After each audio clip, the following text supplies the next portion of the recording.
से बोलिए देवघर वाले बाबा की।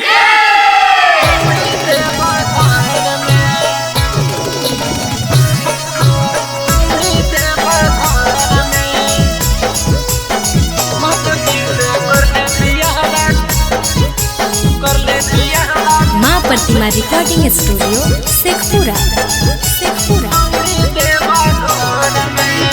चले जलवा ढार ले बाबा के नगर में, चले जलवा ढार ले बाबा के नगर में। महतो जी से कर ले बियाह छोड़ी देवा घर में, महतो जी से कर ले बियाह छोड़ी देवा घर में। बाबा भोला के नारा गुंजो है पूरा इस शहर में, बाबा भोला के नारा गुंजो है पूरा इस शहर में।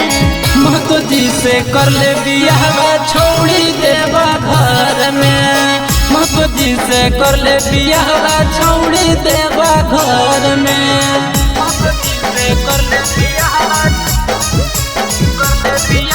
प्रेम से बोलिए काशी विश्वनाथ की।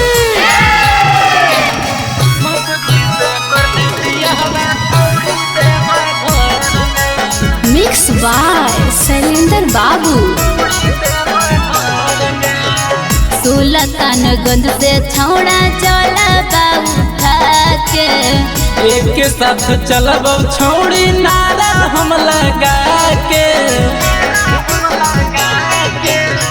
सुल्तानगंज से छौड़ा चला बाबू के, एक साथ चलब छोड़ी नारा हम लगा के।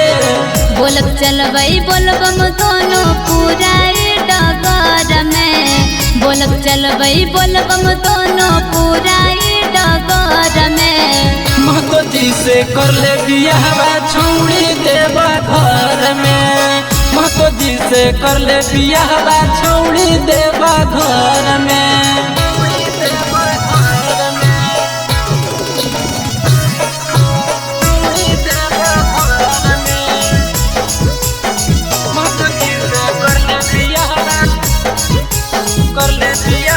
प्रेम से बोलिए महेंद्र नाथ धाम की।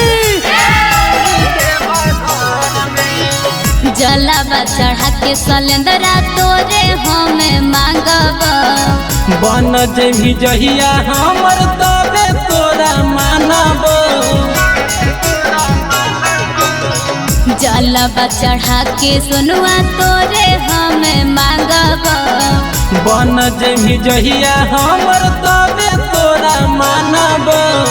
दुनू मिली पूजा करवई साथे दोपहर में, दोनों मिली पूजा करवई साथे दोपहर में। महतो जी से कर ले बियाह छोड़ी देवा घर में, महतो जी से कर ले बियाह छोड़ी देवा घर में। तल्ले सिंदूर मंगिया भर चल ठीक हो तो आओ।